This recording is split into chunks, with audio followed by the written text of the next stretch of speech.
And there's intimacy on the radio, and there's naturalness on the radio that can never be replicated on TV. The marvelous resurgence of radio as a political force in this country. News-related radio programming is evolving.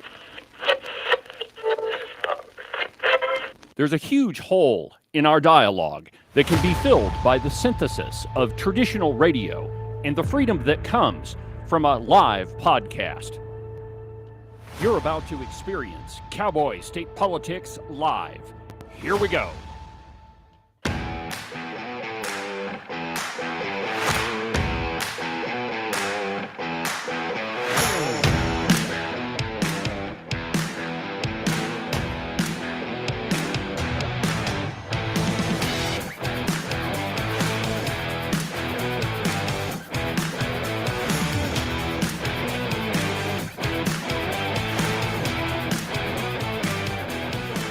Good morning, my friends, and welcome to another incredible installment from very high above all the puerile and insipid forms of Wyoming mainstream media.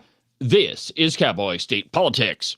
I, of course, am your illustrious host, David Iverson, firmly ensconced behind the silver Cowboy State Politics microphone and broadcasting to you from the base of the Bighorns at the Cowboy State Politics Studio in Sheridan, Wyoming. Good morning, my friends, and welcome to the program. Happy Thursday, January 1st, 2026. Happy New Year, my friends. I have no idea what's going to be in store for this year, except, of course, that we'll have a legislative session. The Democrats will try to take over. They'll not try very hard. And we'll see what happens in the election. Now, my friends, did you stay up and watch the ball drop in New York City? You see, that's not really my thing. I can't tell you the last time I actually stayed up until 10 o'clock our time to watch that dumb thing come down. But most of the time, the more entertaining parts of it were watching all the idiots in Times Square. All their strange get-up, the copious amounts of booze that they consume. But really, my friends, the number one story of the 1st of January wasn't the ball dropping. It wasn't that now we're in 2026. It was that a communist was sworn in as mayor of America's largest city. Absolutely incredible. And just wait until you hear what Letitia... So he was sworn in by the New York Attorney General, Letitia James, and just wait until you hear what she had to say about him. She's proud of all the work that he's put in and what he's going to do, and he's going to bring prosperity back to New York. Well, somebody's going to be prosperous, but it's not going to be New Yorkers. That story, and there's a lot of other stuff coming out. Of course, this time of year, we all have to put up with the top 5, top 10 of everything under the sun. But on this program, I've only got 2 of them for you. I have the top 5 Trump funniest moments, according to the Blaze anyway, and then the top news stories that I think were happening this year. We'll get to that last one later on in the program. But let's begin with the top 5 funniest Trump stories in 2025, and this is courtesy of the Blaze. Oh, and by the way, if you, I've went ahead and opened up the phone lines. If you want to be part of the program today, go ahead and give me a call. The phone number in the studio is 307-374-8989. 307-374-8989 is the number in the Cowboy State Politics studio. Let's see, I don't know if I like that one better or if I like this one. I don't know. I think one of the bottoms is easier to read.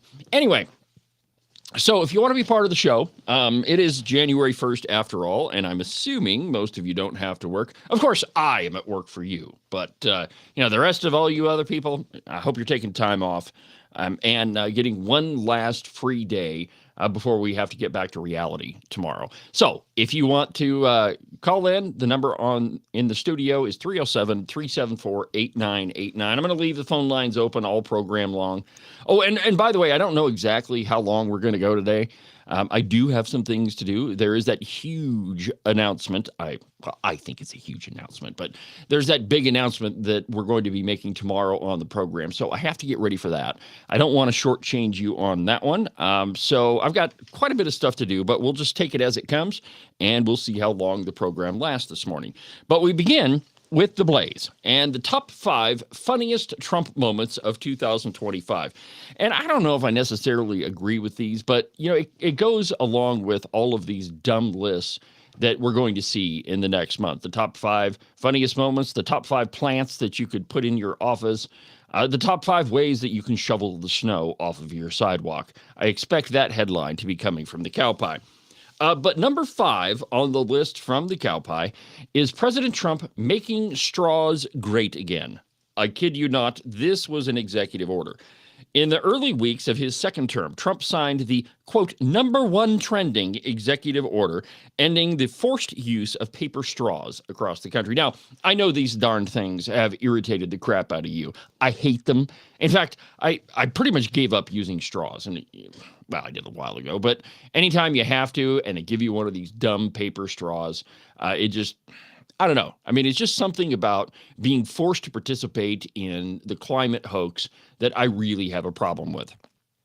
Well, during the signing, Trump quipped about the ineffectiveness of paper straws, noting that they explode in drinks, rendering them useless and often frustrating to drink from. Quote, "We're going back to plastic straws," Trump said. "These things don't work. On occasion, they break, they explode. If something's hot, they don't last very long." Well, here's a video of Trump talking about the plastic or the paper straw problem in America and how he's going to make straws great again. And let's see if I can find it here. Oh, where did it go? Uh-oh. Hold on here. I'm going to have to find it for you. So what the heck is going on here? Anyway, so let's continue on. Number 4, and I'll play the videos for you once I find them. Number 4 is everything's computer.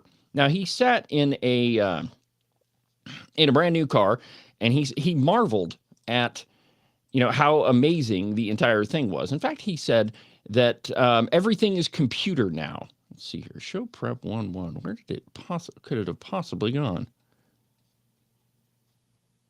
Anyway, all right, well, let's continue. Number 3 was the video of the trick or treating. You remember that one? They were outside of the White House, and he was saying that, talking with all the kids, and a kid came along and dressed up as that crazy, I don't even know what you call him, but that guy Marshmallow, or Marshmelon, whatever his name is, and Trump set the candy bar on top of his hat. So there was that one. And then number 2 on the list was the auto pen presidency. And now this one, I think, was by far the funniest thing out of any of them, where he put up the Presidential Walk of Fame in the White House, and there's pictures of all the presidents. Well, when it came to Joe Biden's picture, he put just a picture of the auto pen signing the name of Joseph R. Biden. There's where it is. Now, why did I put it in that folder? Anyway, I've got it. And so we're going to go ahead and start at the top now that I finally got my ducks in a row. And again, and by the way, the reason why we are in this studio and not downtown is my producer is on his way to Cheyenne. So let's see, isn't that one? No. And so for the next couple of weeks, we're going to be flying solo here in the studio.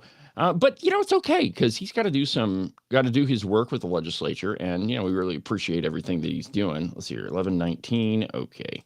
Why I put it in there, Lord only knows. Here we go. All right. Number 5. Here is Trump with paper straws. Check this out.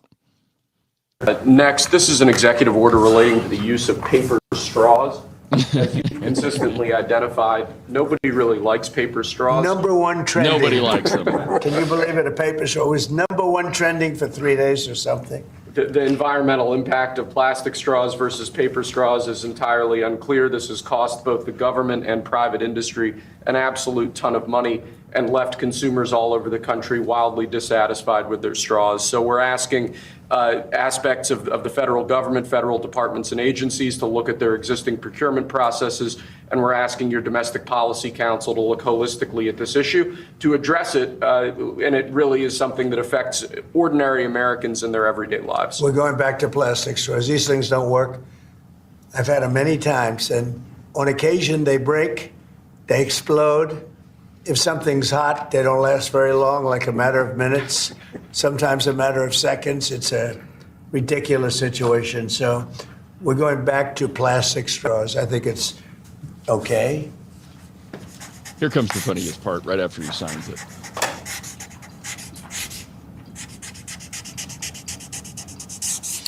And I don't think that plastic's going to affect a shark very much as they're munching their way through the ocean.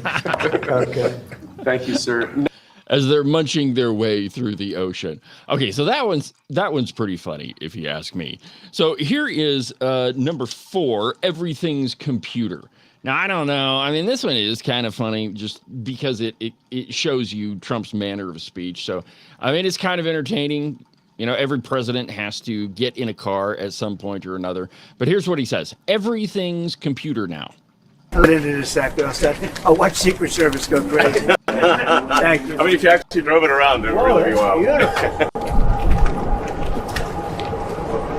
Wow. I get into this other side. That's beautiful. This is a different panel than I've had. Everything's computer. Everything's computer. Okay. Like I said, I don't know if that one was that funny. But okay. So, you know, we were used to the first Trump presidency where he was all the time coming up with all the one-liners. And for the longest time after he lost the election, the only thing I wanted to hear him say was the word China again. That's all I wanted. And it would have made my day. And often I would go, okay, I didn't go to YouTube and find that out. Well, during the Biden presidency, the top 5 funniest moments were something of an entirely different nature. And just to give you a little bit of, take you in the Wayback Machine and just remind you of where we were just a couple of months ago. Here you go. We hold these truths to be self-evident. All men and women created by go. You know the thing. Elect me. I'm in the 20th century, 21st century. True international effort to pressure. I got hairy legs that turn. I'm not going to be a mule. I got something to do. I got to go do boom, boom, boom. I just spoke at Dartmouth on healthcare at the medical school, or not. I guess I wasn't actually on the campus, but people from the medical school were at the. I want to be clear. I'm not going nuts. I'm not sure whether it was a medical school or where the hell I spoke, but it was on the campus. The beer brewed here, it is used to make the brew beer in this refinery. Oh, Earth Rider, thanks for the Great Lakes. I wonder why it's called. True international effort to pressure. And my uncle, they call Oh, him I don't want to hear about Ambrose Uncle Ambrosi. Bozy. But so that's where we were just a couple of months ago. And the top 5 funniest moments from the president, very different thing than they are now. At the very least, now we have a president who's actually coherent, though he does say some pretty funny things sometimes. So here's number 3 on their list. This is the trick-or-treating that I was telling you about. Here we go.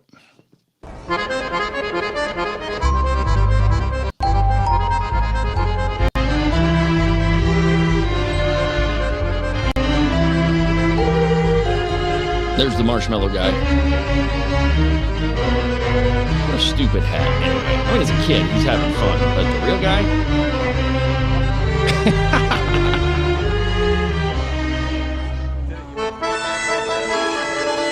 All right, perfect. Okay, so that was number 3. Now, number 2, the auto pen presidency. This one, in my opinion, should have been number 1 on their list, but I'm not an editor at The Blaze. As Trump works to solidify his legacy, and again, back to the piece from The Blaze, after his second term, he's taken it upon himself to spruce up the White House grounds with a new ballroom. I'm very excited about that. You should be too. A paved patio in the Rose Garden and touches of gold pretty much every place that he can. He also made sure to commemorate those presidents who came before him. One new feature of the White House is Trump's Hall of Presidents, featuring an array of gold-framed presidential portraits alongside the hallway overlooking the Rose Garden. Trump cleverly added his own flair to the commemorative walkway. Here's a piece from Fox News talking about the new addition that he made to the Presidential Walk of Fame. Here you go. White House unveiling the new Presidential Walk of Fame featuring framed portraits of the U.S. presidents. But take a look. President Biden's photo isn't exactly showing his good side or any side. President Trump decided to use a picture of an auto pen instead for his predecessor. That's true. It's up there. Fox News contributor and senior writer for the Washington Examiner, Joe Concha, joins us now. Joe, this is President Trump's humor on full display. What do you think about this? Well, if you were one of the tens watching CNN last night, which has more employees than actual viewers at this point, guys, let's just say they did not find the humor in all of this. Abby Phillip saying, "Oh, wow, that's hilarious," before saying that it was beneath the office to do so. Do you know what's really beneath the office, to answer your question, Carly? Having faceless, unelected bureaucrats running the country for a president who clearly was not, and then trying to cover it all up. I am certain that is not only beneath the office, but one of the biggest scandals of our lifetimes. And this is the ultimate troll from Trump again. But it's also a reminder that we should never forget what happened during the Biden era. And the open question is, who or how many were behind those thousands of pardons as Biden was making exit stage left? I think that's what a lot of people want to know. And this, by going back into the news cycle, is a reminder of the 46th president, which was a failure by all accounts, based on the fact that Donald Trump won, got back in office. All right. We get it. So there's number two. And I think, like I said, that one should have been number one on the list. But, there again, I don't work at the Blaze yet. Let's see here. And number one on the list, and again, this one's a little questionable in my mind. I don't know if I would have chose this one. There's a lot of other ones, So, for example, of course, this one was before, so maybe this one wouldn't qualify in 2025. But and maybe I should just explain what's happening here. So, on this little device here, this is where I've got, a lot of the sound bites. And usually what I do, and then there's a couple of years worth in there. So, when I start a new program, I just go back to the same folder and see what showed up on January, on whatever day it is. And in this case, the soundbite that was in the January 1st folder was this one. Hold on, let me rewind, and we will actually unmute it. That might help. Here you go.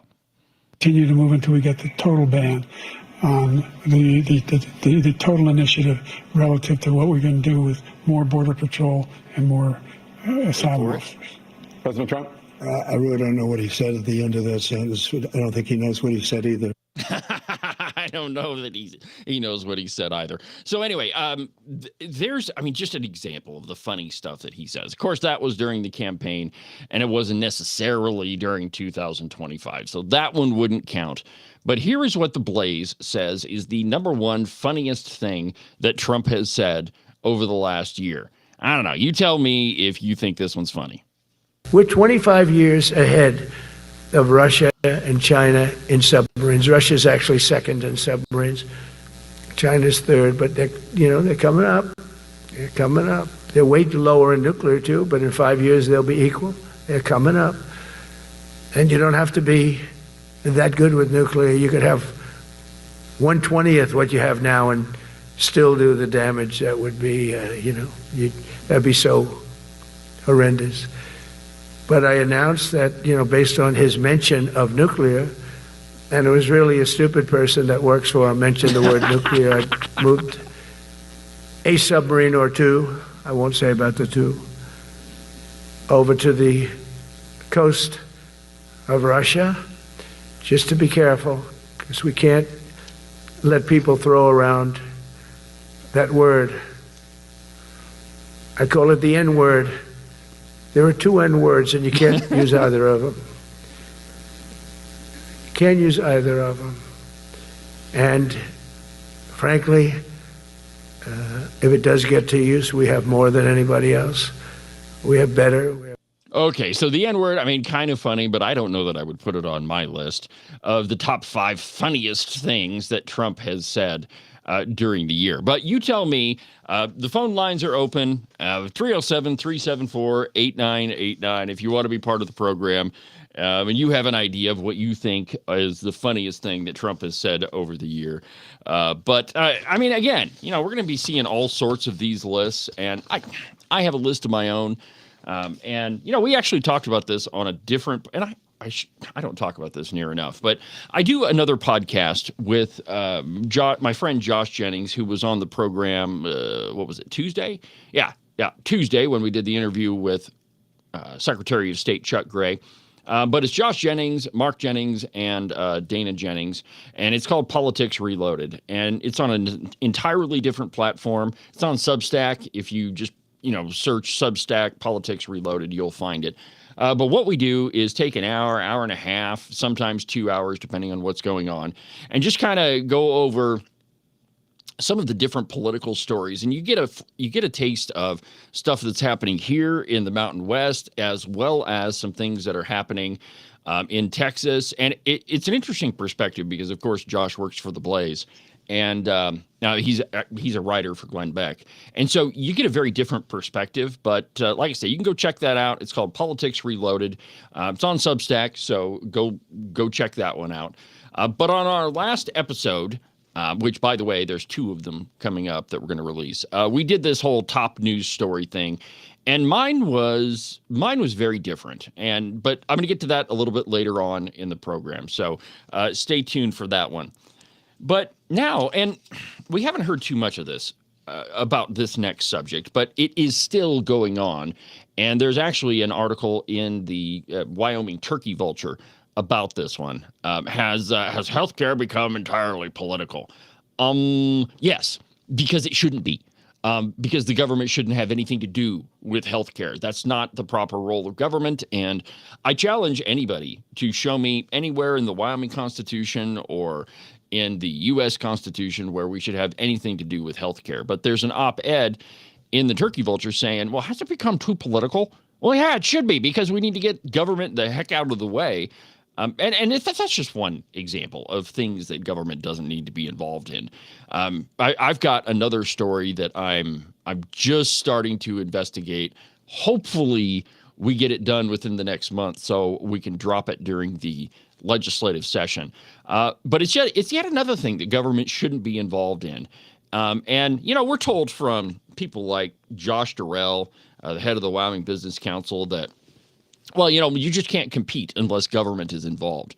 How outrageous of a thing to say, that you can't be successful in business if you don't have government. The free market's been monkeyed with, and so we just have to continue screwing around with it. I mean, that's the same thing as saying if you're too fat, don't put down the spoon, just keep on eating. I mean, it's ridiculous, my friends, but that is that's the attitude of a lot of the people that we have in government. And now listen to this one. This one's out of New Mexico, but it's the New Mexico House Speaker. And he says that, the Affordable Care Act works, that it improved affordability, but we need subsidies to make it more affordable. From Breitbart News, and I quote, on Wednesday's edition of Ms. Now, that's the new name of PMSNBC. I don't know. I like PMSNBC so much better than I do Ms. Now. But they changed the name of PMSNBC to MS Now. Stupid anyway. New Mexico State House Speaker Javier Martinez said that the state has, quote, far planned to make the Affordable Care Act better through an affordability fund, and, quote, Obamacare works, it just needs subsidies, so that people in New Mexico and in states across the country can afford their health care. Now, wait a minute. I mean, and we all knew this from the very beginning, that the Affordable Care Act was not going to be affordable at all in any way, shape, or form. And it's just the name that they put on bills to get you to support it. It was the predecessor to the Inflation Reduction Act. Gee, I wonder why they named it that. But Martinez told Ms. Now that, quote, New Mexico, we far plan to make the Affordable Health Care Act better for our communities.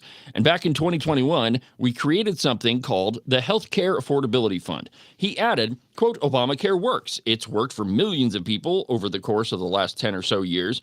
All they've got to do is the right thing and extend these subsidies so that people in my state and in states across the country can afford their health care. Here he is saying it, and then we'll talk about it on the other side. It's just absolutely incredible, my friends. Here you go. The Speaker of the House in New Mexico. Fictions that these guys come up with, if they're not rooted in reality, if they're not rooted in the needs of working families, if they don't stabilize the entire healthcare industry, they're not going to work.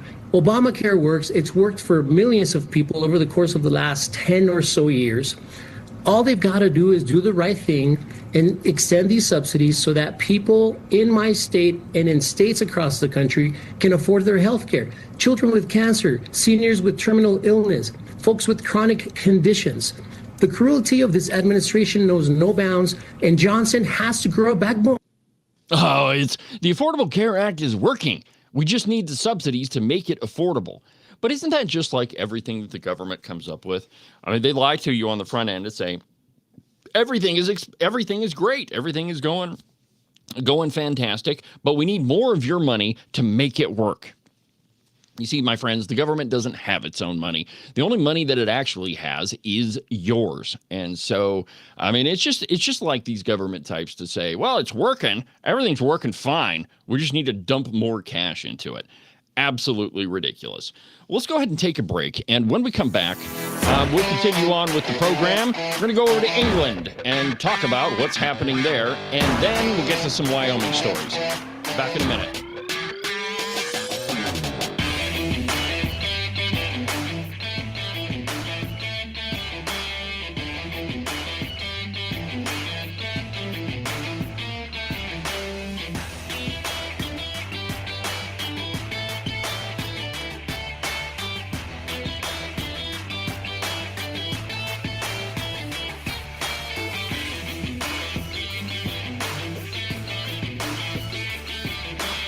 Yeah, I know. The weather seems to be toying with us. 60 one day, 42 the next, and pretty soon, my friends, those 6s and 4s are going to turn into 3s and 2s. Though we all want to avoid it, that white stuff is coming, my friends, and you will be shoveling the walk in it. It's cold, it's unpleasant, and nobody likes to do it. But you could make it just a little bit more comfortable and prevent your feet from turning into a giant block of ice. In fact, you could keep them nice and warm and toasty, and your toes will never even know that they're outside. The rest of you may be frozen solid, but at least your feet won't be. To make all this happen, you just need a pair of socks from the Buffalo Wool Company. They are the finest socks that I've ever put on my feet. To get you a pair, go to their website, thebuffalowoolco.com. Trust me, you won't be disappointed. Are you one of those guys that listen to the president just a little bit too closely and now you're tired of winning? Are you getting the feeling that there's been way too many good things happening in our country and you just can't take it anymore? Well, if you are, and you think you should follow Rosie O'Donnell's example and get the heck out of Dodge, you need to call Rebecca Bextel at eXp Realty. She'll make those foreign country living ideas a reality for you. All you have to do is call 307-699-3519, and she'll make sure some freedom-loving, red-blooded American will now live in the home that you no longer want. If you want to sell your house, or if you want to buy one that's way better than the house you have right now, give Rebecca a call. Again, her phone number is 307-699-3519. I've never felt the freedom like I do. I feel stronger every day, don't you? Well, I can show you how. A new day, a new way. Watch out, I'm only gonna get stronger. A new day, a new way. Watch out, I'm only gonna get stronger. A new day, a new way. Watch out, I'm only gonna get stronger. A new day, a new way. Watch out, I'm only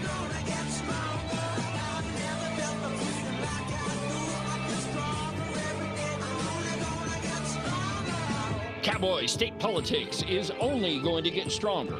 This program is only going to continue to expand. It's already big enough. It's almost more than I can handle. This show, Cowboy State Politics Live, the Cowboy State Politics Podcast, The Outrider, the official newsletter of Cowboy State Politics, which will be coming out directly after this program.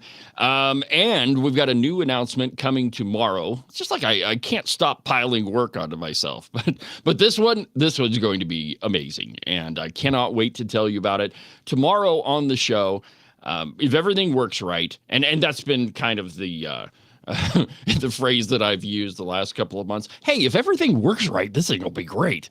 But now I do have it working right. And so tomorrow's show, if it works right, we'll have my good friend Rebecca Bextel on the program, and we've got a tremendous announcement for you. And, you know, the problem with the Wyoming media is, well, with media in general, is it's not news they're giving you. Now, it's almost all opinion, and there's they don't even really like fake it anymore, right? You have supposed news writers, and I talked about one yesterday on the program. There was a piece put out by Claire McFarland of the Cowboy, and she was talking about a lawsuit between State Representative Nina Weber and Scott Weber. And, you know, instead of just laying out the facts, and at the beginning of the article, Claire starts out by quoting an email from Scott Weber, who, you know, I like him. He used to be a sponsor of this program, but he's kind of gone off the rails a little bit. And in my opinion, he's attempting to destroy her political career. Oh, yeah. And by the way, Scott's lawyer is the guy that ran against Nina in the last election. So, I mean, yeah, Ray Charles could see what was going on there. So anyway, they don't give you news. And even if they attempt to, you don't know if it's opinion or if it's news. And I find that kind of offensive, that news outlets like the Cowboy or the Turkey Vulture or the New York Times, or, you know, take your pick, that they try to pass off opinion as credible news. And what I mean by credible news is just the facts. You know, here it is. Here's what's going on. This person said this. This person said this. You make up your own mind. And, you know, all of that is pretty much gone by the wayside. Now, it's true. You know, journalism has never been unbiased. And this is kind of a fun exercise. I'm a historian, so I think it's fun. So maybe this is boring for you. But you can go to Google and look up the names of historical newspapers, and you'll find a whole bunch of different ones, you know, like the Cleveland Democrat, the Philadelphia Republican, you know, the Des Moines. I don't know. I was actually the Des Moines Register. But anyway, you'll find all sorts of names. And the difference between then and now is that news outlets were honest about who they are. Now, I think that you're smart enough and that you're intelligent enough that you can figure out what's opinion and what's not. But, you know, I think if you're going to have a news outlet, you should be honest about what you're doing. And so the announcement tomorrow is a step in that direction. Now, I've kind of switched up the lineup today. There's something I just want to get out of the way, and it gives me no pleasure whatsoever to talk about this. But I think we need to, in the spirit of news. There's a piece in the Cowboy entitled "Wyoming House Representative Bill Alamand Charged with the DUI Says He Will Dispute It." Now, I can tell you, my friends, as a former grand champion of alcoholism, I went out on the top of my game, I'm telling you. But it took me almost dying to get to the point where I found out that alcohol probably wasn't good for me. And since then, I've been 8 years sober. There's a lot of redcoats who really wish I still was drinking. Sorry about your luck, but that ain't going to happen again. But it took a major thing in my life to realize that I did indeed have a problem. And if you talk to anybody who is in recovery from any type of addiction, they'll tell you that the only way that they got sober, or that they got on the right track, at least, is to hit rock bottom. And, you know, everybody who's suffered, I shouldn't say suffered, because alcoholism is a choice. But everybody who has dealt with, maybe that's a better word, dealt with alcoholism will tell you that until you hit rock bottom, and I do mean absolute rock bottom, sometimes you're not going to figure it out. Well, here's what the Cowboy says about, and I guess before I should go into that, Representative Bill Alaman did get a DUI, and he got it in Johnson County. It's too bad he's not an elected official there, because if he were, he'd get reelected with more than 1,000 votes, or he'd get more than 1,000 votes than he did the last time. Wrong way, Bill Novotny. I mean, isn't that terrible, right? That our elected officials, who we think should be held to a better standard, actually get rewarded for their deviant behavior. But anyway, so he got a DUI in Buffalo. And now I haven't talked to Bill. I will in the coming days. But here is what the Cowboy says. Wyoming State Representative Bill Alaman was arrested Sunday afternoon on suspicion of drunk driving. He says the DUI is a false charge and he'll fight it. I got a deputy who did not like me knowing my rights, he said. Now, I really have a hard time, and I think I spoke about this a little bit yesterday, but I have a hard time with people that they justify their actions, and instead of taking responsibility for what you do, or whatever it is, it's always somebody else's fault, that you play the victim. Well, the truth is that police officers carry body cams now, maybe I'll go here. So my brother-in-law is a sheriff's deputy over in Campbell County, and he's told me over and over that when it comes to DUIs, there's so many things that you have to do perfectly right as an officer, or the person you're in contact with could get out of it. And I mean, that's how our system is set up. The police should do everything right. Well, to aid in that, police officers wear body cams, and there's dash cams on the car. And so to make sure that most of it is recorded. Well, an affidavit written by Johnson County Sheriff's Deputy Caleb Campbell says that Bill Alaman, who is Representative Bill Alaman from Midwest, admitted to drinking 2 beers before he was stopped in the area of 74 East Highway 16 in Buffalo at the Travel Plaza. Alaman said he drinks while driving to deal with anxiety. Okay, so first of all, it's against the law to have an open container in your vehicle. And, Bill, and you can read later on in the article, he had 4 more beers in the passenger seat that had not been opened yet. So he had an open container. He admits to the cop he's been drinking and driving. So he says that he had 2 beers. Now, Alaman confirmed Tuesday to the Cowboy that he was arrested in Johnson County on Sunday afternoon, but said the misdemeanor DUI charge he now faces is false, and he intends to fight it. Quote, "I'm challenging them in court," said Alaman of these charges, "because this was wrong. I got a deputy who did not like me knowing my rights, and he pushed it to where if I would have kept my mouth shut, I never would have been arrested. But because I did speak out about my civil rights, I got arrested on a false charge. I will be proving that in court." Johnson County Sheriff Rod Odenbaugh, whom an emergency services receptionist said was not in the office Tuesday, did not respond by publication by the publication deadline. The DUI charge it could carry with it 6 months in jail and $750 in fines. And if you read through the article, the affidavit that was written about the arrest is pretty it's pretty explicit. But let me just run through the list that's on the affidavit according to the Cowboy. And I quote, it says, once Alaman was out of his car, Campbell observed what he described as glassed over eyes, slurred speech, poor manual dexterity, poor balance, belligerent attitude, difficulty with instructions, slowness in responding to questions, incoherent speech or wording, loud speech or shouting. Alaman reported he'd had 2 knee replacements, added the deputy. Now, that part is true. I know that. He's not exactly the most sure-footed guy. And so, doing a field sobriety test would probably be difficult for him. In his defense, during the field sobriety test, the driver lost balance multiple times and almost fell. At this time, I stopped the test due to safety concerns for the driver. The document says Alaman was arrested and had significant difficulty getting in and out of the patrol car. Let's see here. He appeared for court Monday and was released on an unsecured bond. Another order says he's to undergo a breath test monthly. You know what it doesn't say in this piece is what his BAC was.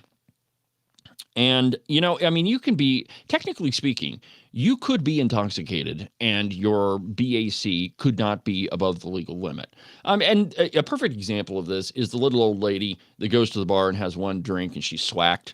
That has to do with your biology. When you are an alcoholic, you're in college, your tolerance goes way up. And then when you become an alcoholic, it takes less and less alcohol to affect your system. So, I mean, that could be. But here's the point that I want to make. You're an elected official. And so, in my mind, you should try at your dead level best to be above reproach. That is you should conduct your affairs in such a way that there shouldn't be any question about it. You are a representative of your constituents.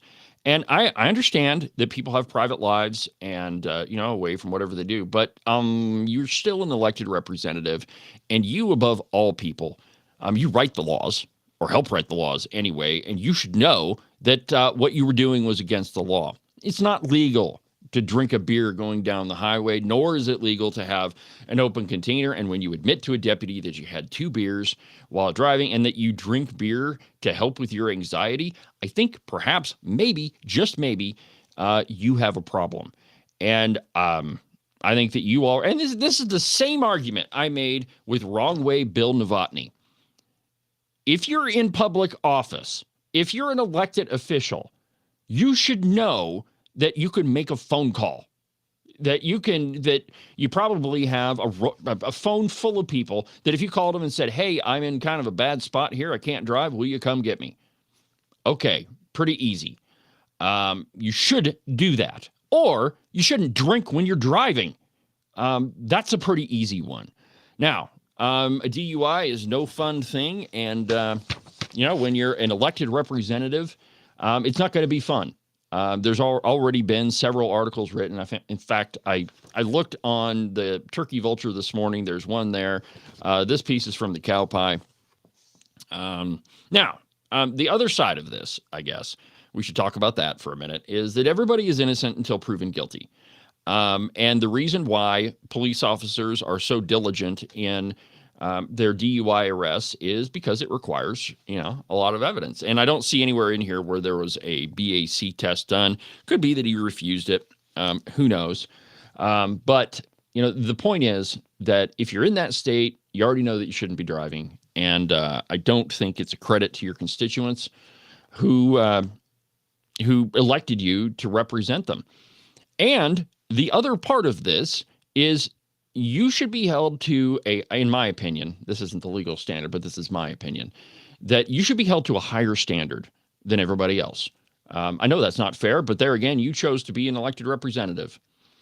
But be that as it may, I think that if it is proven that indeed Representative Alamand was drinking and driving and drunk when he was contacted by police, then he should face the same penalties as everybody else. And I guess if you're going to get popped for a DUI, probably the best place is Johnson County, because we all know that that other elected officials have got a slap on the wrist. Not that that was right.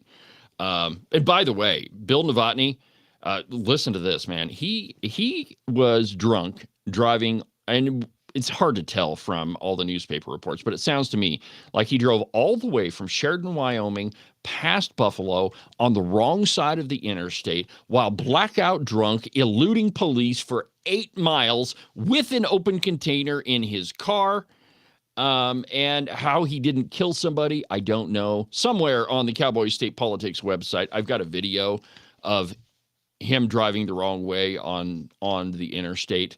But think about, when you're drunk driving, you're putting at risk every other person that's on the road.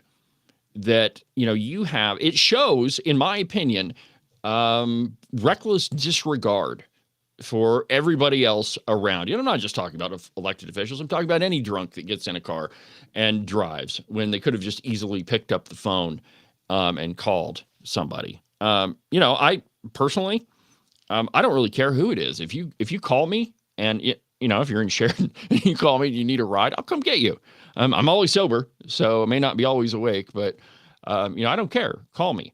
And he should have done exactly the same thing. So the best I can say out of this is that I'm extraordinarily disappointed, but perhaps maybe this is rock bottom, and maybe it'll send a message to him. I hope that it does. But, like I said, it gives me no pleasure to tell you about this story. But the facts are what they are. And when you're in the news business, you got to hold your own people accountable. And, it doesn't look good for, other elected officials, other people that he hangs out with. And, so he needs to be held accountable. And hopefully he will be. All right, looking at the clock. Okay, so we got some time before the break. Now, I've told you about many stories around England, and I think and the reason for that is England has gone from, or Britain, whatever you want to call it, the UK.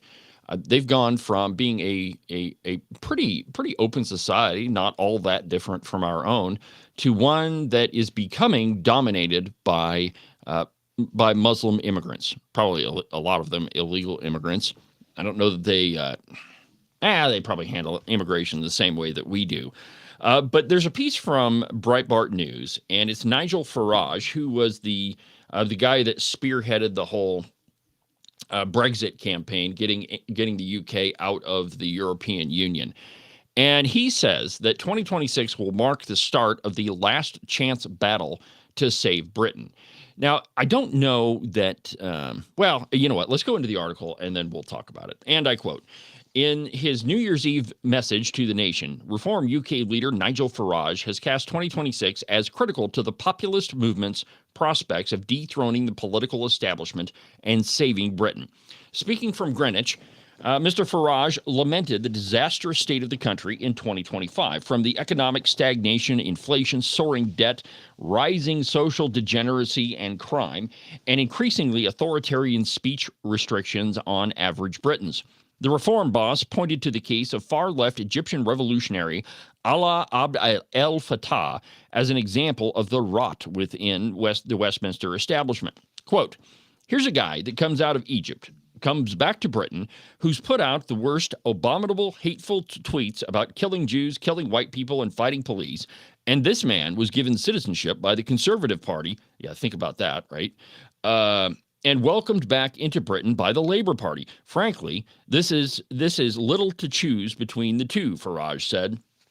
The Brexit leader also accused the two establishment parties of failing to understand how to manage a 21st century economy, particularly over emerging industries such as AI, cryptocurrency, with both Labour and Conservatives embarking on a fanatical green agenda policies, which have prevented the UK from developing the domestic energy base required to fuel the technological growth in the future. Quote, 1 in 7 of you own a digital asset of some kind, yet the government, the authorities, simply don't seem to care.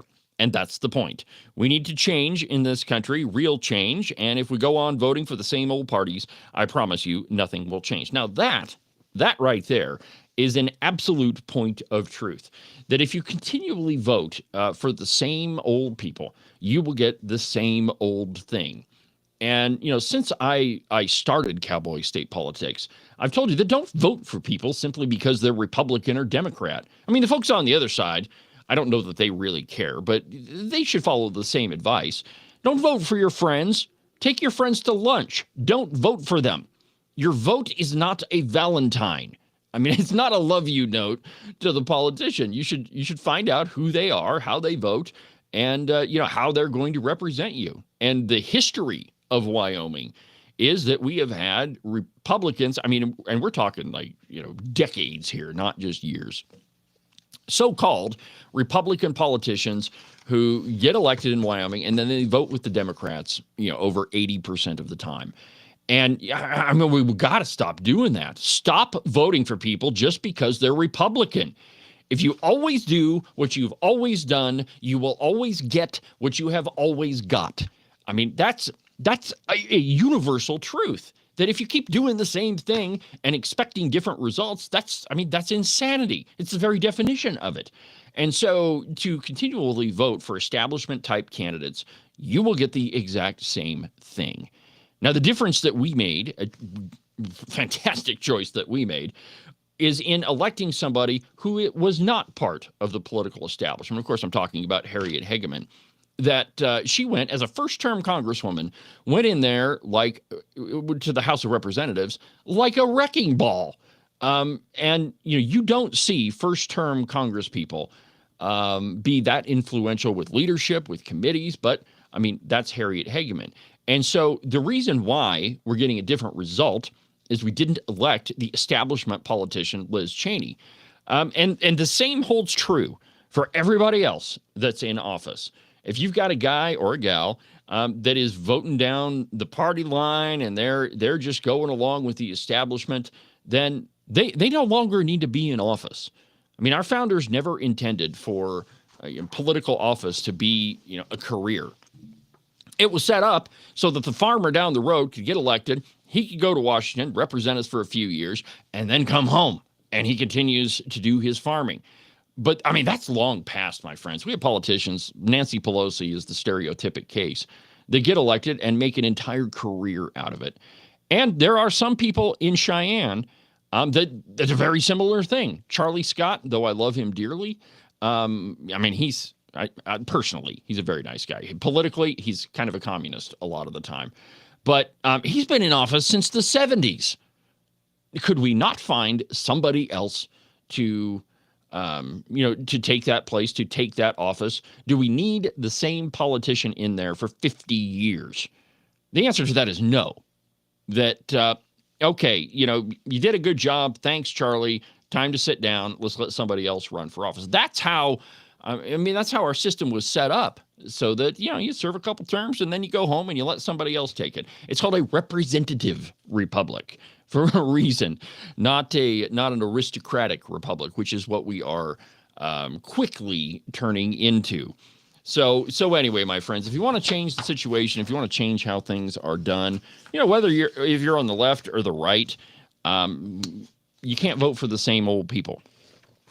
Now, the biggest story perhaps right now is all of the fraud that's happening in that's being reported in Minnesota. Now, I saw a headline on Breitbart News this morning. I didn't print it off because I haven't looked into it enough, but the headline was, it looks like there is the same type of fraud happening in multiple different states. And I think Ohio and Maryland and Maine, or I don't know what the list is, but several different states. And it's all Somali based too, by the way. And before you even say that, this isn't about racism. It's about fraud. And it just so happens that the vast majority of people involved in all of this fraud happen to be Somali. So, I mean, it's it doesn't have anything to do with racism. It's just you have an entire group of people, or almost an entire group of people that are participating in a fraud. And I don't know, and all but a handful of them happen to be Somali.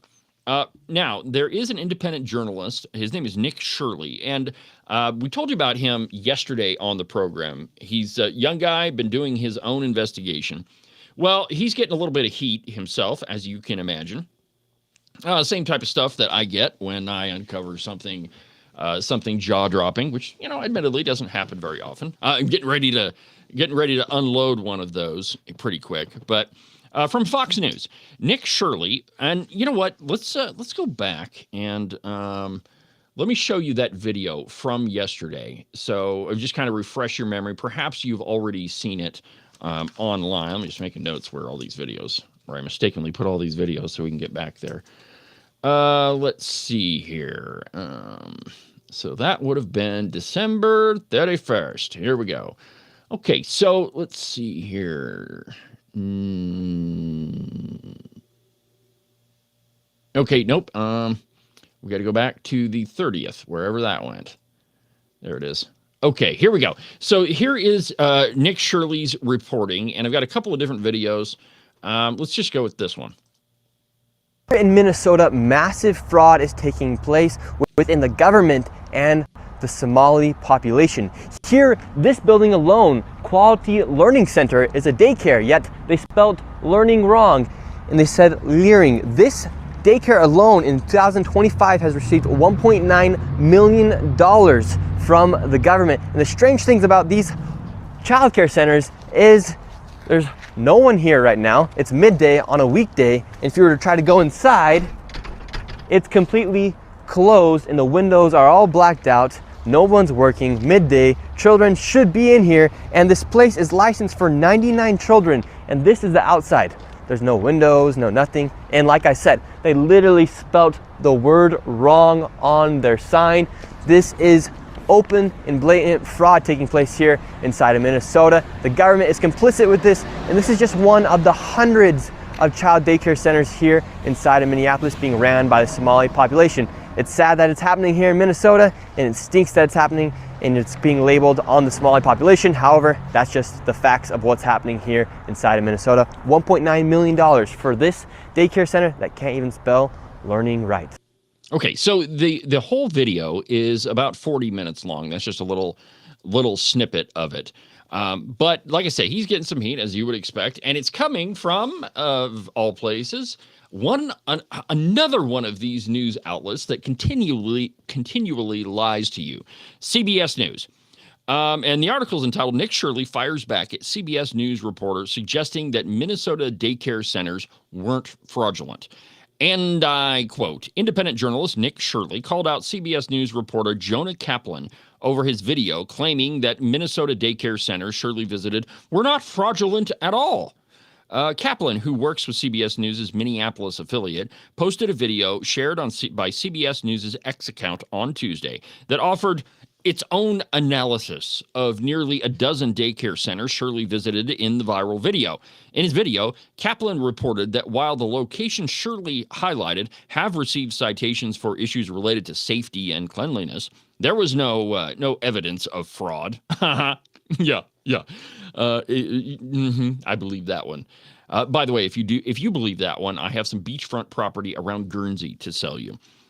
Quote, "We visited these sites too and as did state inspectors many times over the last 6 months, and we found the facts on the ground tell a different story," Kaplan said. "These daycares, many of them were written up for safety violations, things that maybe he said busted equipment, it should be broken equipment, or staff training issues. But that's not the same thing as being fraudulent, so it's important to put all of this into context." Now, here is that video from CBS News. Now, again, these are the people that are supposed to be reporting news to you, factual stuff that you can rely on. But instead, here is what CBS News says about all these fraudulent daycares. According to federal prosecutors, it was really during COVID that fraudsters set up these fake restaurants or sham businesses and health clinics that would provide things like meals to school children or behavioral health services or housing to people with addiction. And because during COVID you didn't have the same checks and balances, you had social distancing, you couldn't have the site visits, you couldn't have the in-person inspections, well, the fraudsters got away with it all and provided the receipts and collected boatloads of cash from us, the taxpayers. More than 90 people have been charged in the schemes, mostly Somalis, and more than 60 people have been convicted. Now you have this viral video getting traction online. It's from influencer Nick Shirley, and he visited several daycares, Somali-owned daycares in the Twin Cities, and basically accused them of doing the same thing, running these sham operations where kids didn't show up, but still billed the federal government and collected millions of dollars in Medicaid funds. We visited those sites too, as did state inspectors many times over the last 6 months, and we found the facts on the ground tell a different story. Those daycares, many of them were written up for safety violations, things like maybe busted equipment or staff training issues, but that's not the same as being fraudulent. So it's important to put all of this into context. Yeah. There was more than one daycare that Shirley visited. There was a lot of people that he talked or tried to talk to anyway, that clearly didn't want to talk to any sort of news media. Many of them refused to speak English. And so it's not just that there was this one case of this one daycare, but for CBS News to just outright claim, well, these aren't fraudulent. No, these are perfectly legitimate businesses. Well, Nick Shirley, as you might imagine, responded. And maybe he's a guy after my own heart, because here is how he responded to CBS News. Why don't you go to a daycare yourself and you'll see it firsthand, or you can just keep yapping on selfie mode. I love him. I should probably give Nick Shirley a call and just see see if we can get him on the program. I think it'd be a fascinating conversation. But that's what it takes when the establishment media, by the way, they're no different than establishment politicians. They keep doing the same thing. And part of the reason is they get a heck of a lot of money from you and me. And so why would they be critical of any sort of government? And you see this phenomenon in Wyoming in the form of, well, I mean, it's all establishment media really, but where you really see it is with newspapers. There are a ton of probably your local newspaper in your town is one of the only, for many of them, the only way that they can continue to exist and continue to print papers is through funding from you and me, through public notices. You ever notice that the classified section in a newspaper is actually pretty big? Well, most of that is government money. So the paper of record, so each city, county, each municipality, all of them, they have to publish notices in the paper for all sorts of things. Meetings, court filings, all of those things. Well, the newspaper gets to charge them the normal advertising rate. And so if you think about it, you got, 2-3 pages worth of classified ads in any given newspaper. And if you think about how much it costs for a full page ad, I think I had one person in Buffalo tell me that a full page ad in the Buffalo Bull Crap was $3,000 for one issue, $3,000 for one issue. And so that paper prints, and that's just one full page ad. So we're talking about multiple pages of classifieds. And, that paper prints once a week. So times 52 weeks. I mean, that's a heck of a lot of money. And I did a story. Oh man, this was a long time ago. And I often tell you about this, but I tried to add up just kind of back of the envelope sort of math, nothing precise, how much money that one paper took in from government in a given year. And it was in excess of $100,000. And, I didn't count all of the public notices, just the ones that I was for sure about. So anyway, the media gets a heck of a lot of money from government. From you. Government doesn't have its own money. And so it makes sense that they would support the government line in just about anything. But let's go ahead and take our next break. And when we come back, I've got a crazy video of yet another liberal denying things that are demonstrably true. We'll do that when we come back.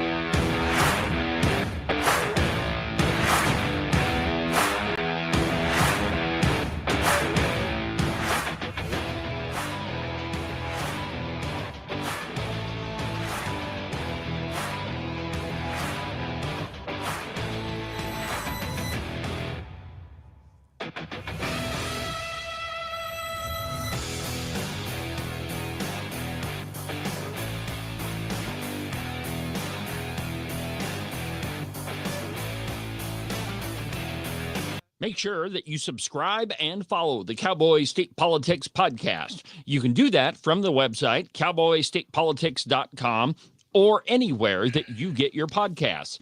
That way, you'll make sure that you won't miss a single episode of Cowboy State Politics. Hunting season. Right about now, you're off with all of your pals, stalking the big gigantic elk or buck mule deer that you've been thinking about all summer long. And your lovely wife is at home, probably enjoying her time without you. But soon, my friend, all of that is going to come to a screeching halt. And I want you to think about just one little thing. She's able to park her car inside the garage because all of your hunting crap is with you right now. Now, if you'd like the marital bliss to continue, I suggest you make a call to Marcos and Jesse at Morton Buildings. Their phone number is 307-674-2532. They can build you a garage or a barn or any other type of metal structure for you to store all of your toys in so that your wife can continue parking inside the garage. And you can avoid sleeping on the couch for the next month or two. Call Morton Buildings. Their phone number is 307-674-2532. Get them to build you a metal building before it's too late.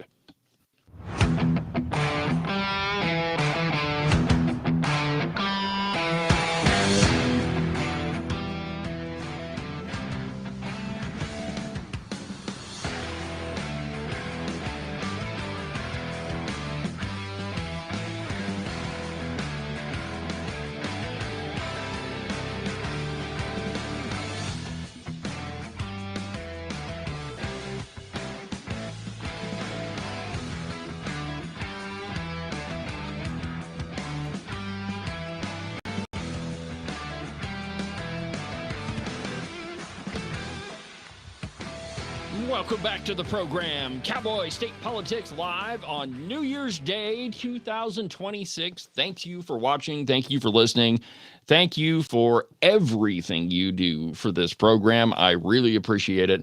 And we got a lot coming in 2026. And part of it, we're going to announce it tomorrow, and I'm super excited about it. It also means I've got a crap load of work to do today. But anyway, it's going to be fantastic. I'm super excited about what we're going to show you and invite you to join us in. I think it's going to be a game changer. I really do. I mean, I might be wrong about it, but I think it might just be something that'll, at the very least, shake up the media establishment in Wyoming. And I'm super excited. So that's going to be tomorrow on the program. You don't want to miss it. And of course, I'll probably publish the episode on Weekend Update too, or at least that little segment of it. But any New Year's Day story would not be complete without a recognition of all of the dumb things that the media has tried to convince you of over the year. One of the biggest ones is that, nobody ever really knew that Joe Biden had all of these problems, that he wasn't losing his marbles. Remember that guy off the Peter Pan movie? Oh, what was his name? He was always looking for his marbles. And come to find out at the end of the movie, he really did lose his bag of marbles. Well, that's kind of like Joe Biden, except that his bag of marbles never existed. And many in the media, and not in the media, politicians too, they swore up and down that Biden was sharp as a tack and that nobody could keep up with him. He was just running circles around everybody, trotting along like the old man that he is in his old person shoes. No offense if you wear old person shoes, but there again, you're not the president. He is. And you would think that, his family would, do the right thing and tell him, hey, Joe, it's time to hang it up. But nope, they didn't, because they like power. And everything, and what you'll find out is in politics, everything is about power. It's just different shades of it and in different ways. Well, the media plays a big role in that. Here's just one example of them having so-called experts on that don't understand basic concepts because they're so wrapped up in all of their liberal ideology that the facts elude them. And this one was hard to watch, but from Fox News, Elon Musk mocks the Ms. Now contributor for denying genetic differences between ethnicities during a heated debate. Okay, now, so just before we even get into this, this reporter, her name is Paulo Ramos. She's the sister of Jorge Ramos, daughter of Jorge Ramos, who is a Telemundo news anchor and prominent critic of President Trump. And so she's one of these media elite types. But she went viral last week for a clip in which she repeatedly denied that there are any genetic differences between groups of different ancestry. And so her claim, basically, is that if you have a Japanese person and you have myself, for example, that the differences between us, those aren't genetic differences. Those aren't genetic differences at all.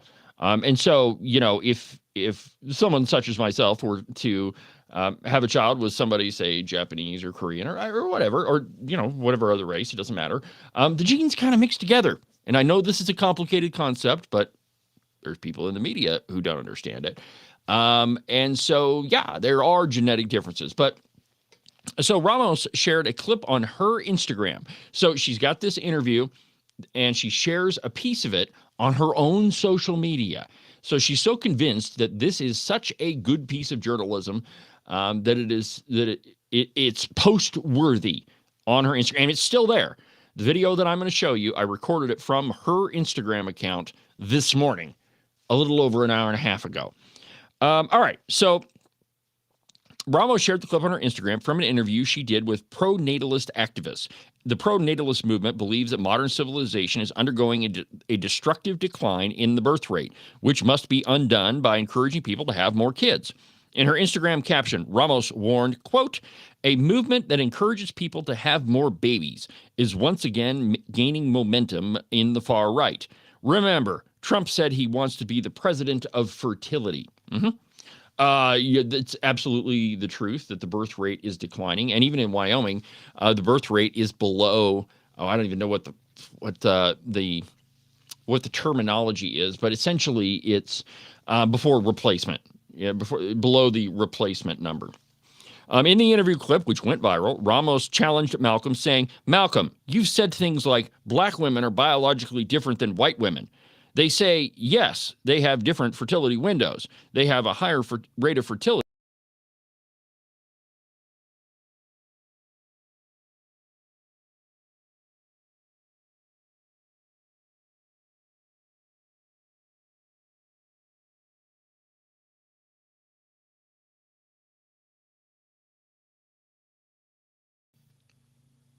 Okay, so Granted, fraud is indisputable.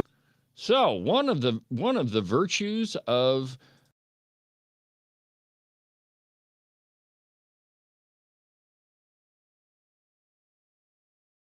got it back online. Here we go. All right. So sorry about that little interruption. It's one of the virtues of being online. I don't even know if you saw the blip that I did, but anyway. So, get back to what I was talking about. This Ramos person, she is posting on her Instagram. She's one of the media elites, and she says there's no genetic difference between different races. Here she is saying it, and it's okay to shake your head while watching this. It's hard to watch.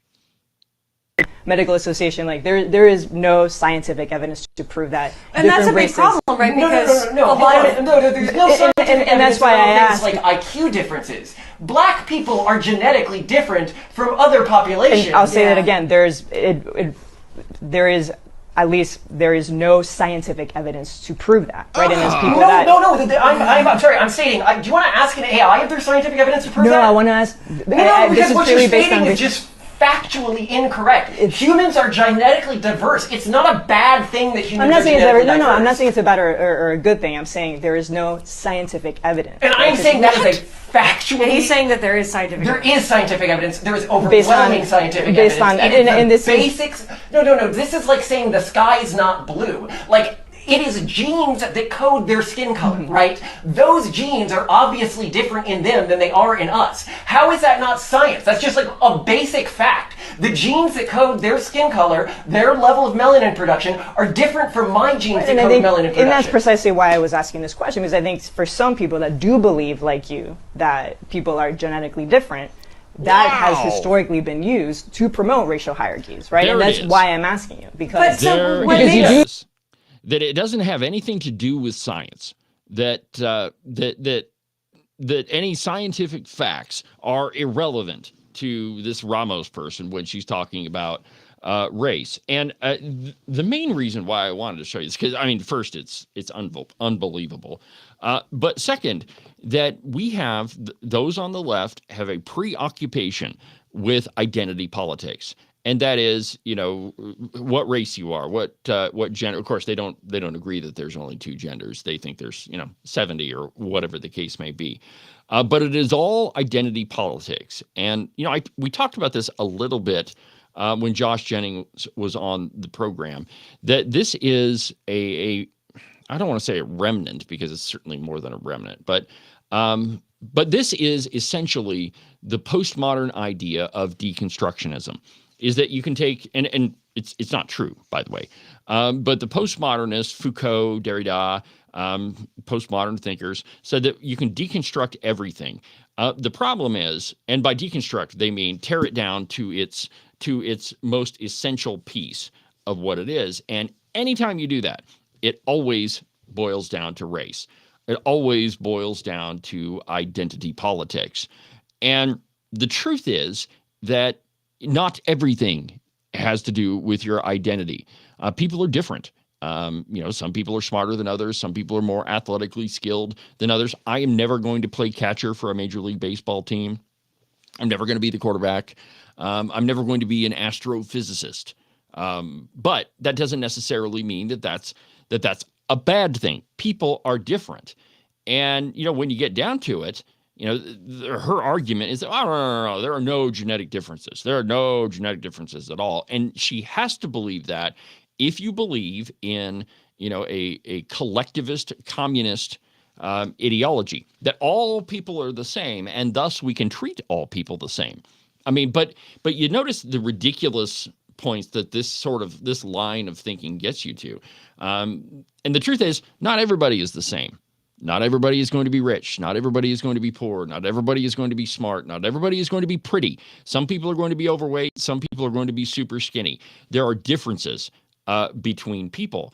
And the reason why postmodernists, and I mean, that's the philosophy term of it, but communists, socialists, all manner of collectivists have to reject that, because if they don't, then they have to agree that there's that you have an equal opportunity, but not equal outcomes. And that part right there, that's what they focus on. So anytime you see these ridiculous things, that's what they're driving at. So one other event that happened early this morning was our pal Zoran Mamdani got sworn in New York City, and he chose to get sworn in the subway, in the New York tunnel next to City Hall. And so, and it is absolutely incredible who was introducing him and doing the oath of office. It was none other than New York Attorney General Letitia James. And I want you to pay attention to what she says right before she swears in our now communist mayor, Zoran Mamdani, that he's going to make New York prosperous again. Check this out. And Happy New Year to all of you. And I can't think of a better way to usher in 2026 than to be amongst family and friends, and to inaugurate the man who will bring about a new era of progress. Just a second. Okay, so pay attention to the backdrop here. So this is the New York tunnel right next to City Hall. And you can see it says City Hall there. But look over to the left-hand side of the screen, right below the light. You see the slime dripping off all of the bricks? No one bothered to clean that up before he walked down and got sworn in there. I point this out only to tell you that this is going to be what New York City looks like a year or 2 years after this guy is mayor. Absolutely amazing that nobody thought that maybe we should clean the slime off of the walls before we swear in the new mayor. It's either that or he doesn't care. But I just thought it was a wonderful depiction of where New York is headed. So let me rewind it a little bit, and we're going to play it again. And Happy New Year to all of you. And I can't think of a better way to usher in 2026 than to be amongst family and friends, and to inaugurate the man who will bring about a new era of progress, promise, and prosperity for New York City. Zoran, I am so proud of what you have accomplished, and I'm filled with joy about what we will accomplish for our beloved city over the coming years. And so with that, let us begin. Please repeat after me. All right.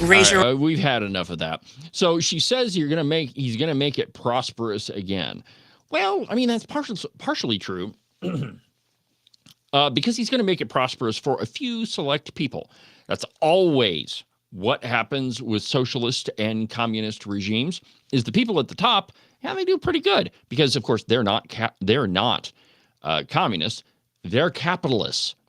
They're the ones that are going to make all of the money, and it's not you, the New Yorkers that are the little people that are going to make any money. But when she says prosperous, it's kind of she's actually kind of being sort of honest, because Mamdani, though he's already a wealthy, very, very wealthy, but all the elites at the top, they're going to do okay. It's all the New Yorkers at the bottom that are going to have a problem. Here is one of my favorite sound bites from Rush, talking about the problem with socialism. And it's just as I described. The problem with capitalism is capitalists. The problem with socialism is capitalists. Listen to what Rush says. The problem with socialism is socialism. The problem with capitalism is capitalists. Now, before you think this is a criticism of capitalism, it's not. The problem with socialism is itself. There's nothing wrong with capitalism, except there are some people who game the system. But in socialism, why has socialism never worked? Because the people who run it are not socialists. They are full-fledged capitalists. Go to the Soviet Union, go to China, go to Cuba. The sons and daughters of party members do what? They live in the nicest houses. They have the nicest cars. They go to the nicest schools. The people in power in socialist societies have the power to game the system for themselves. In capitalism, you do it through your work. You do it through your education. You do it by accessing opportunity in the private sector. Socialism has the same kind of people who don't want to be equal with everybody else. Where, socialism exists on this premise that we're all the same and that we're all equal. And we're going to take from those who have and redistribute to those who don't so that everybody's going to have the same. But it never works out. And why not? Because there's always a ruling class that has everything they want, forcing mediocrity, averageness on everybody else. And those people left are still trying to game the system to get out of their squalid circumstances. So it never works. It never can work because socialism is in direct violation of human nature. Capitalism is not. Capitalism embodies human nature from freedom to ambition on down the line. Nobody has ever said unfettered capitalism. Nobody has ever said we need an unregulated market. The difference is, yeah, you need a referee, as in the government. But when the referee starts playing the game, then we're all cooked. And the referee is now playing the game. The referee is owning car companies. The referee is owning the banking business, trying to take it over. The referee is now taking over the healthcare business. Just like in the socialist communist countries of China and the Soviet Union, Russia, Cuba, Venezuela, wherever. Right. I mean, we love Rush, but I think we get the point. That it is those at the top, the ruling class, who are going to prosper, just like Letitia James said when she was swearing in the communist. Hey, it's going to be prosperous for those people that are in power, but you poor New Yorkers, yeah, well, sorry about your luck on that one. I'm kind of wondering how here in a week or so, actually a little bit over a week, the lovely Christine and I are taking a trip to New York. She's got a hair training she's got to go to. And so I'm going to go along with her. And we're very curious what we're going to hear. And I'm going to try to talk to, a bunch of, some of the people that I run into. I might take a recording device with me just so I can maybe do some man on the street type of stuff and just see, who, what I can hear, what I can find out about Zohran Mamdani. You see those man on the street videos on the news all the time. I've always wanted to do that, and so I think I may, if the weather's nice or whatever, I may grab a microphone and go out and see if I can talk to some people. Might be fun. The Cowboy State Politics, New York City, man on the street. Who would have saw that coming?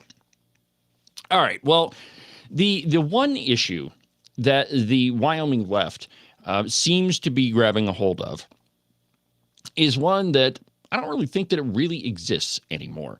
There are a couple of pieces on Wildfile.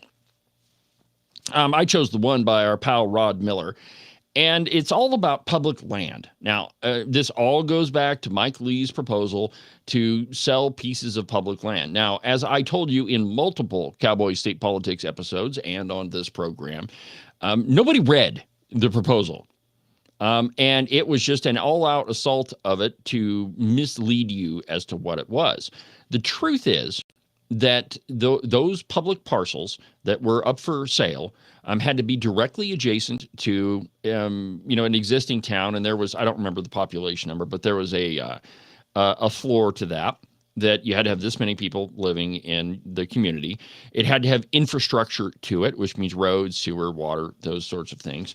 And it had to be asked for through the governor, and then the governor would have to say. So there was multiple safeguards around this. Nobody was suggesting selling off the Cloud Peak Wilderness or the Red Desert or any of those things. It was only those parcels that were close to public land. And both of them, Harriet Hageman and Mike Lee, made the mistake, and I think that Harriet said it on this program, that, it could be used for affordable housing. Well, okay, affordable housing is a big boondoggle, which our pal, and I'm not going to steal her thunder, but you've probably noticed that my pal, Rebecca, has been digging into that a lot. And so she's going to have an article coming out here pretty quick. Who knows? Maybe we'll get her to talk about it tomorrow. But anyway, the left in Wyoming has, and that proposal failed. Mike Lee's proposal did not make it into the big, beautiful bill. And so that issue is Dunsky until somebody else brings it up. But it is not Dunsky for the Wyoming left, specifically Rod Miller. And I quote, and we haven't done one of Rod's pieces in a while. He and I, we have an interesting relationship. He knows that I don't agree with most of the things that he says, and he doesn't agree with a lot of the things that I say. But we're able to have a conversation about it. And, often he threatens to sneeze on the silver microphone, which, of course, I would never let him anywhere close to the silver microphone. I mean, it's okay. Don't get worried. I wouldn't let him come anywhere near this thing. But here's what he says. Hamilton, a closet monarchist, wanted the United States to give its unoccupied land to rich elite men to create a landed aristocracy that would support the new government. European monarchs had used this ploy for centuries, resulting in dukes and barons who would express their appreciation by supporting the crown during the war. I don't know that I would go that far with Hamilton. I don't think in any way he wanted a crown. But it's true. George Washington was offered to be king, and, I'm sure that Hamilton had something to do with it. But I don't think that it went to the extent that Miller is saying here. I'll do some research. I'll find out exactly. We'll do it on a later program. But anyway, continuing. Jefferson believed that the land should belong to the common Americans so that the new country could expand by yeoman farmers working their own land instead of through neo-feudal American fiefdoms. Thankfully, Jefferson's wisdom prevailed, and our vast public lands are the legacy he left to us. Now, that legacy is worth considering today because of his foresight. American Citizens is a shareholder of 650 million acres of our homeland. That is a landmass larger than all but 9 countries in the modern world, and this public land remains largely as God created it, unspoiled by commercial development. While Hamilton would have given our land to greedy hedge fund managers who would have bulldozed and paved it for strip malls, theme parks, and condos, Jefferson kept it in our hands as our birthright. Now, the outcome wasn't the result of any election, but rather of one's vision. Okay, and skip that paragraph. Last year saw the most recent attempt to divest us of our public land. All right, so already he's off to mischaracterizing what Mike Lee's proposal was. When Utah Senator Mike Lee tried to add a provision to the big, beautiful bill that would have sold millions of acres of public land to construct housing, the national outrage over this proposal made Lee withdraw it. The Wyoming delegation did not weigh in on the side of the citizens, but was supportive of Lee's boondoggle. That's not entirely true for a number of different reasons.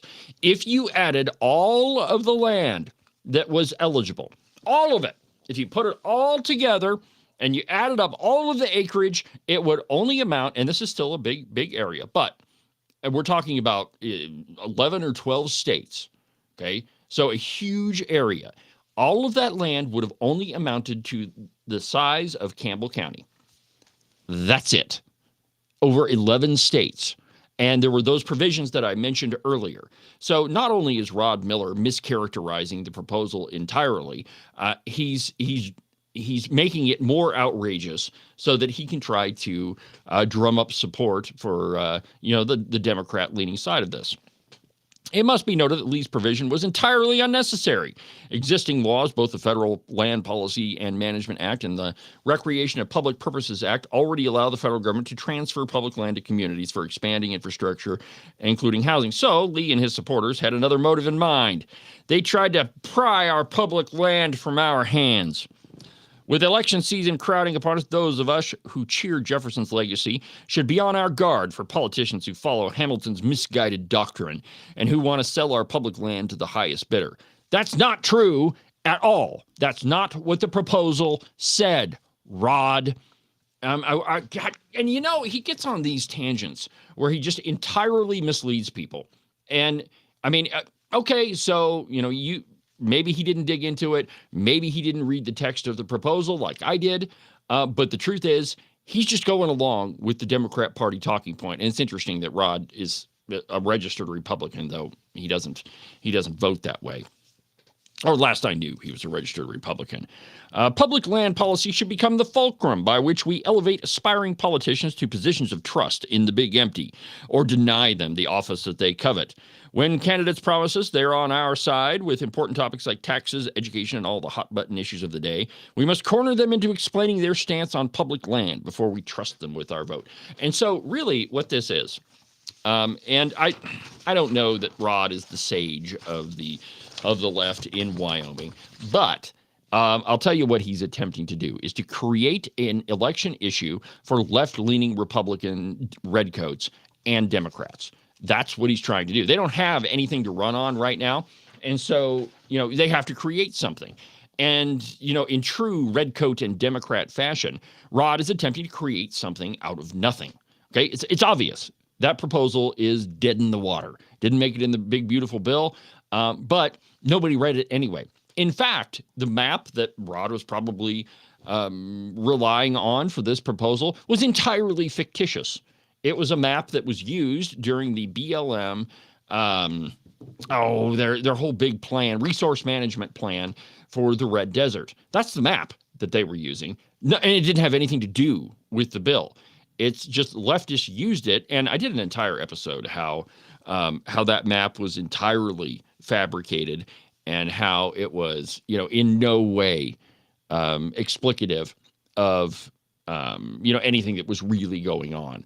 So, Rod, please come back to earth. Let's talk about real things. Let's be honest with the people that read. And I'm not.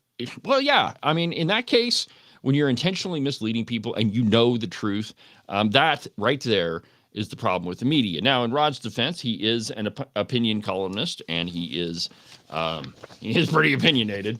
So, there's that too. But still, man, we shouldn't be misleading people. More in just a minute. We'll finish up the program. We're going to talk about prairie dogs coming up next. Yeah, that's what I said.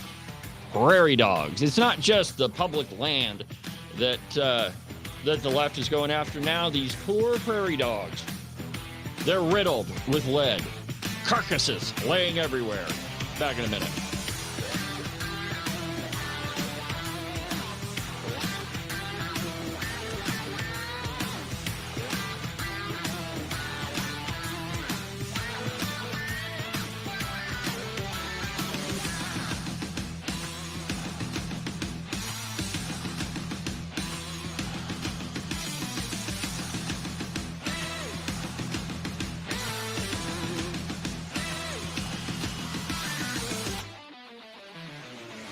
Are you tired of all the meaningless political drivel floating around right now? Endless commentary that really doesn't have anything backing it up? Do you long for the days of true investigative journalism coming from an authoritative source who really doesn't care how popular and apparently good-looking a politician is?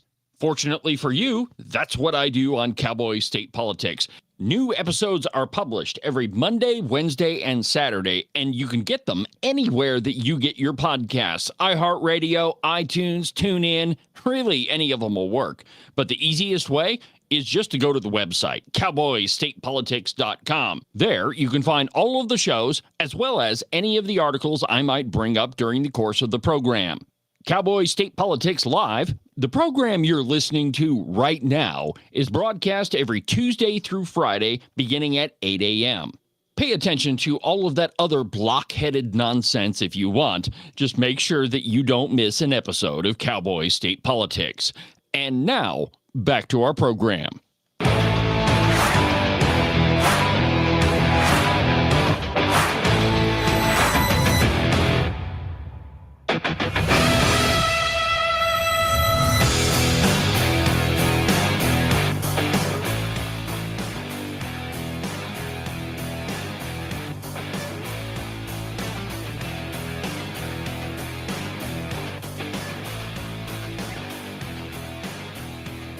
Welcome back to the program, Cowboy State Politics Live, New Year's Day 2026. I haven't tried to write the first check of 2026 to see if I'll get the date right, but no doubt that is coming. Welcome back to the program. Thank you for watching the show. Thank you for all of the support that you've shown the show over the last year. And I got to tell you, my friends, that the response to this show has been absolutely incredible. Over the last year, this program, Cowboy State Politics Live, has had well over 500,000 views on Facebook alone. That doesn't count YouTube and Rumble and X and all those other platforms that this thing is broadcast to. So thank you very much for watching. I really appreciate it. Thank you for being involved. And that's what you got to do. We've got an election coming up, and your number one job over the next year as it relates to the election is to just be informed, to do your own research, find out who it is that you're voting for. It wasn't that long ago, I gave a speech in Jackson, and I was speaking to a number of wealthy donors, just conservatives in Jackson. Yes, there are some. Actually, there's quite a few of them. And the number one thing I stress to them is, look, you're going to have a lot of people that are going to come and ask them to write checks to contribute to their campaign. And I said, before you sign that check, do some research into who these people are. Look at their voting record. If they're an incumbent, they have a voting record, and there are tools online that you can look to see who's who in the zoo and find out, what they're all about. And the truth is, the establishment Republicans in Wyoming, which, they've got the majority in the redcoats is who I'm referring to. They have the majority in the Senate. They do not have the majority in the House. The House is run by conservatives. Most of them vote with the Democrat Party at least 75% of the time. At least. Some of them, it's way more. So, people like Nancy Case or this guy. Horse crap. Lloyd Larson. It's one of my favorite sound bites from 2025. And actually, there's a great Substack that was written by Jesse Rubino, and it's the top 10. It's written from the Freedom Caucus perspective, but it's their top 10 victories and the top 10 biggest flops of 2025. It's wonderfully funny. I'm going to make it available to you so you can read it for yourself. But that's in there. That's Lloyd Larson. He votes with the Democrats almost 80% of the time. And he claims to be a Republican, and he's probably going to run for re-election. There's other people, like I said, Nancy Case, and there's a whole bunch of them. But before you write a check, before you go door to door, before you even say, yeah, I'll vote for you, find out who these people are. Do your own research. You wouldn't go buy a car without taking it for a test drive and giving it the once over, and that costs you a heck of no, I shouldn't say that. Because your vote could cost you a heck of a lot more money than any car you could dream of. But just do your own research. Find out who these people are. That's your number one job this year. All right. To the cow pie. In an article, a hilarious article, entitled "Group Says Prairie Dog Massacre Litters the Plains with Lead-Riddled Carcasses." I hate to tell whomever this group is, and we'll find out in just a second. But prairie dogs eat each other. They're actually kind of a gross little critter. So the whole riddled carcass thing, that's not really a thing. But here's what the cow pie says, and I quote: "People blasting prairie dogs in a Colorado grassland are threatening a keystone species, and the rodents' lead-riddled carcasses poison other wildlife," says a group calling for more regulations. Grasslands Colorado recently published a case study titled "Massacre for Sport: Ending Unregulated Prairie Dog Hunts in Colorado's Protected Lands." The group claims that recreational shooters mow down so many prairie dogs on the Comanche National Grassland in southeastern Colorado that they're pushing the animals' colonies to the verge of collapse. The prairie dogs are already struggling against outbreaks of plague, and with shooters targeting healthy Okay, so just think about that sentence right there. You have a population that carries the bubonic plague. Okay, I don't know if you know this or not, but that's deadly to humans and to all sorts of other critters, and it spreads like wildfire. She said the case study was prompted in part by a cowboy state cowpie story about the professionally guided prairie dog hunts in Wyoming and South Dakota. To gather information for this case study, Grasslands Colorado members infiltrated prairie dog shooting Facebook groups. It takes a lot of infiltration and some pretty steady journalism to do that. Grasslands Colorado isn't looking to ban prairie dog shooting, she said. Instead, it's calling for stricter regulation of the sport on public land. That should include requiring shooters to pick up the rodents' carcasses. Remember the aforementioned Black Plague that I was telling you about. That would save raptors, badgers, coyotes, and other wildlife from suffering lead poisoning from eating carcasses. Colorado Parks and Wildlife classifies prairie dogs as small game animals. They may be hunted recreationally with a license during Colorado's small game hunting season from June 15th to the end of February. In the agricultural sector, Colorado classifies prairie dogs as a nuisance species that may be killed year-round on private farm and ranch property. They are a nuisance, and it doesn't take that many of them to completely destroy a pasture. And think about the cost to agricultural producers. That, you get a whole town that's pockmarked with all these prairie dog holes, and, a horse could step into one. They often do and break their ankle. And, sometimes when a horse breaks an ankle, that's the end of the horse. Other livestock, sheep and cows, and you name it. And to add on top of it, the possibility of them contracting bubonic plague. Let's see here. South Dakota resident Gerald Yasmer previously told the Cowpie that prairie dogs are good to eat. Ugh. I'd have to be pretty darn hungry to eat one of those. He says, especially with an Italian marinade. If people want to shoot prairie dogs, the hunting season for them should be shortened on public land, Ellswood said. Prairie dog offspring, called pups, typically aren't old enough to survive on their own until the end of summer, she said. Good, let's get rid of them. Let's see here. For some, prairie dogs are mere pests, while others argue that they're a vital grassland species. Western Watersheds Project Director Eric Mulvar, the Western Watersheds Project, told the Cowpie that although he's an avid big game hunter, he doesn't see any point in shooting prairie dogs, except that they're an absolute nuisance and they breed faster than rabbits. Let's see here. It verges on psychopathic behavior, he said. It's pretty hard to justify that in the 21st century, at a time when the public image of hunting is already suffering, he says. So killing prairie dogs is now psychopathic behavior. So says Eric Mulvar of the Western Watersheds Project. Go hug a tree, Eric. Come on. We have numerous nuisance species in Wyoming, and I don't think they're in any danger of becoming, extinct or threatened or anything like that. Though, I'll tell you what this is. This is an attempt to add more restrictions on the production of oil, gas, and coal. Because if you go out into any gas field, it doesn't matter where you're at, whether in Campbell County or, southeastern Wyoming or anywhere. Doesn't matter. Even over around Whirlwind. Doesn't matter. You'll see prairie dog towns all over the place. And they're very, very, in many cases, very, very, very, very, very close to extractive industry development.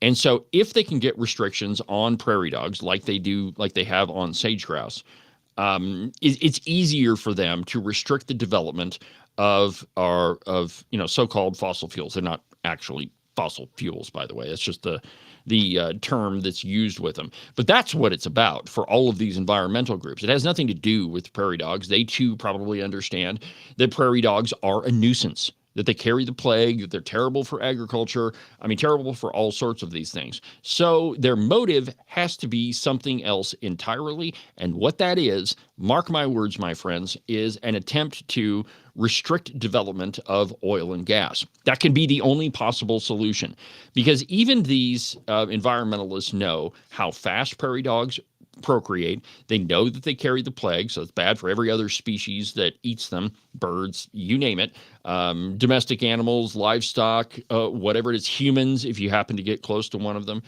But they're in no danger of being threatened or anything like that. They are just extraordinarily prolific. Now, this is very, very similar to what was done with the black-footed ferret. Now, it's true, the black-footed ferret was an endangered species at one time, and they feed on, you guessed it, prairie dogs. And so the last attempt was to protect black-footed ferret habitat, which, I mean, I don't know. I mean, I don't really care about ferrets, but they were endangered. Okay, they're not anymore. But one of their main food sources was prairie dogs. And so that issue was broadened to, well, now we have to protect the food source of the black-footed ferret.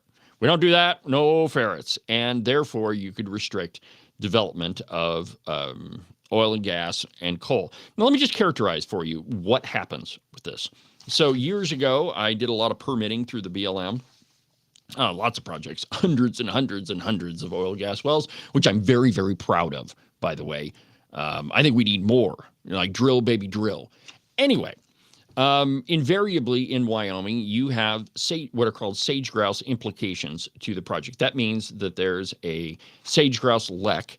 A lek is the circular area where the sage grouse do their little dance and mate.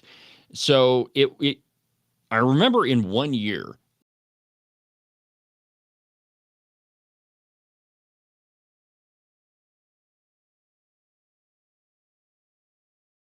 there it is. Okay. Right hand. I don't know why it continually does that. Anyway, I don't know where you left off, but this whole prairie dog thing, it's very reminiscent of what happens with sage grouse. So to pick up where I left off, so the original restriction on these sage grouse leks, which is the circular area where sage grouse do their dance and they mate and all that, is called a lek. I remember 1 year, the original restriction for a sage grouse lek was you couldn't do anything within a half a mile. Now, I used to carry a photo album with me out in the gas field, and it was pictures of wildlife and all sorts of sage grouse sitting on wellheads and, bobcats around a wellhead or a stack of pipe and buck mule deer and you name it. I had all sorts of wildlife in this thing. And the only reason I kept it is so that when I got in contact with a BLM so-called biologist, I could say, hey, I don't know which sage grouse you're talking about, but these in my pictures, they don't have a problem with oil and gas development. Well, anyway, a half a mile was ridiculous. Well, in that same year, the restrictions got increased to 1 mile. 1 mile away from a sage grouse lek, you couldn't do anything. And if you did, it took a tremendous amount of permitting. So all of these wildlife restrictions, when you get down to what their main cause, the main reason for doing them, is to restrict the development of natural resources. That's what it's all about. And any of these environmentalist groups, the Western Watersheds Project or National Grasslands or whatever the flowery sounding named group is, really what they're trying to do is restrict the production, the exploitation of minerals. And it has implications to private landowners too, though, but those are a little bit harder because in Wyoming, it's very rare that you have an entire project that is entirely on private land. There's almost always some BLM surface out there somewhere. And so what they'll do is they'll hold up the project, the part of the project that's on public land, BLM, which, by the way, companies legally lease that land. They, in all essence, own it. It's just they have to deal with the BLM. So what they would do is they would restrict whatever activities on public land, and that would have an impact on what you were doing on private land. And in some cases, it held up an entire project. But none of it really has to do with saving the environment. This doesn't have anything to do with saving prairie dogs. They're not endangered in any way, shape, or form. They're a nuisance. They carry the plague. They're destructive to agriculture. I mean, the list goes on and on with these disgusting little creatures. But all of it is an effort to restrict the exploitation of natural resources, and that's all that it is. Well, my friends, that pretty much burns up the busy broadcast program I have for you today. Happy New Year. I'm not one that's in favor of New Year's resolutions, though I do have a lot of projects planned for the upcoming year. What I mentioned yesterday, and this is my challenge to you for the new year, instead of just making a resolution, I'm going to eat less chocolate or I'm going to exercise more, I want you to set a goal, something that you are going to accomplish. Whether that's to open a business or to, buy a piece of property or do something on your property, set a goal and make a plan to get that goal accomplished. and so that you can create things. The problem with resolutions is they're so easy to forget about. Like going to the gym every day. Oh, God, I'm getting out of bed in the morning, whatever. Don't do that. Go ahead if you want to. But what I want you to do is set a goal. Find something that you want to accomplish and make a plan to get it done. That's what I'm doing in the new year. And I'm going to tell you all about it tomorrow. Oh, I guess I should probably give you an update on what's going to happen tomorrow. We're going to have my friend and business partner, Rebecca Bextel, on the program, and we're going to make that big announcement that I've been telling you about. I think it's super exciting. I think you're going to like it. And so make sure you don't miss tomorrow on the program. And the newsletter will be coming out. I should have it out before noon. So if you've signed up for that, be looking for it. If you haven't signed up for the Outrider, go to the website, cowboystatepolitics.com. And the very first thing you'll see will be a pop-up. And it says, join our newsletter, join the Outrider, I think is what it says. Put your email address in there and hit submit. I'll put you on the list, and you'll be part of the Outrider. And I'm excited to send that to you today too. So, my friends, Happy New Year. Make that goal, set that goal that I was just talking about. But for now, from the base of the Bighorns, I'm David Iverson, and this is Cowboy State Politics. Have a good afternoon, my friends. I'll see you tomorrow.